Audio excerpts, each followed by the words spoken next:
You bought the wrong bike. You didn't know it yet. But somewhere between the test ride and the driveway, you made a mistake. And this video exists because most riders find out too late. We're talking about 7 motorcycles that look ideal for older riders. Comfortable, low, easy. But the reality? Different story. Let's go. Bike 1. Honda Shadow 750. Everyone says the same thing. Low seat, smooth engine. Perfect for seniors. Here's the problem. Pick it up off the side stand and feel that weight shift. 745 pounds. Fully fueled. That's not a small number when your joints aren't what they were at 40. One slow speed wobble. One gravel patch in a parking lot. And you're fighting a battle you're probably going to lose. The Shadow looks relaxed, but it punishes slow speed mistakes. And at 70 miles per hour on a highway, the wind blast is brutal. A lot of riders buy this thinking it's forgiving. It's not. It just looks like it is. Bike 2. Harley Davidson Sportster 1200. Picture this. You've dreamed of owning a Harley for 20 years. Now you're retired. You finally have the time. You walk into the dealership. The Sportster is right there. Classic. American. Iconic. You swing a leg over. Seat feels solid. You smile. You take it home. Then comes mile 30 on a highway. The vibration starts in your wrists. By mile 60, it's in your shoulders. By mile 90, you just wanted to stop. The Sportster's engine vibration is legendary, but not in a good way. Not for older hands. Not for older joints.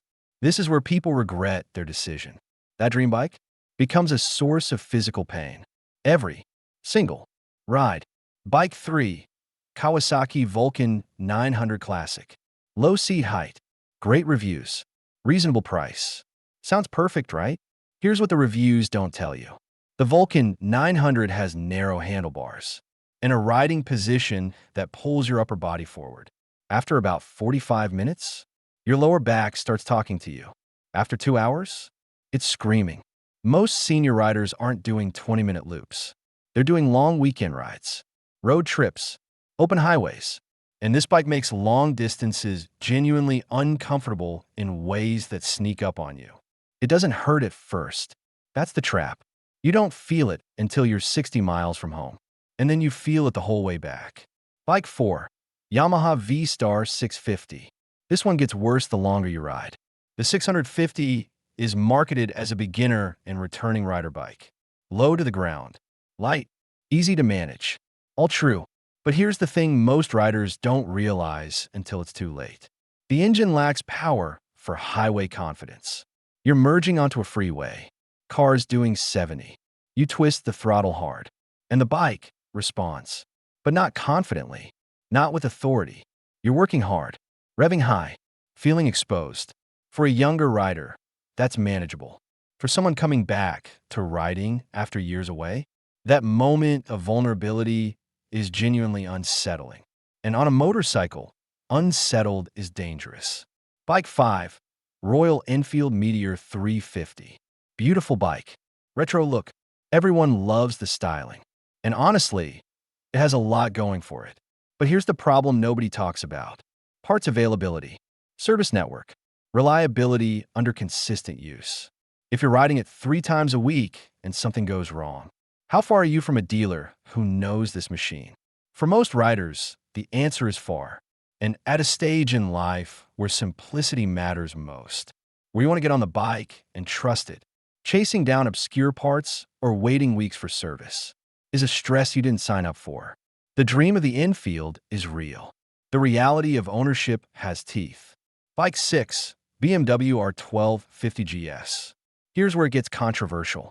The GS is one of the most celebrated touring bikes on the planet.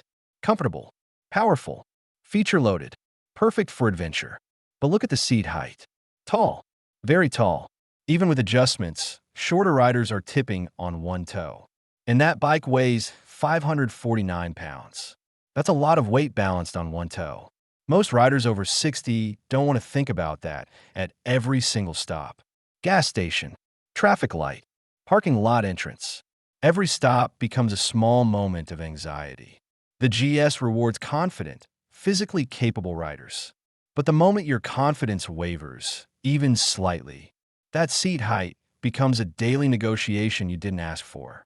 The last one on this list surprises most riders because it's a bike almost everyone recommends. Keep watching. Bike 7. Honda CB 500F. This is the one. Dealers recommend it. Forums recommend it. Other riders recommend it. And physically, it checks a lot of boxes. Light, manageable, modern. But here's the real issue. The upright riding position combined with relatively thin seat padding means your sit bones are absorbing vibration directly. On a short ride, you don't notice. On a 2-hour ride, you're shifting around. On a 4-hour ride, you're done. And for senior riders, especially those with any history of back or hip sensitivity, this isn't a minor inconvenience. It shortens rides. It limits freedom. And that's the whole point of riding. You don't buy a motorcycle to stay home. Here's what all 7 of these bikes have in common. They look right on paper. They feel right in a parking lot. But real-world riding, especially long distances, especially with older joints, reveals the gaps. Weight, vibration, seat comfort, confidence at speed. These aren't small things. They're the difference between riding every weekend for the next decade and watching your bike sit in the garage because it hurts too much. Do your research before you buy, not after.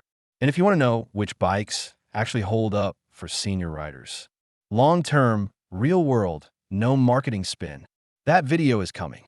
And it might change your shortlist completely.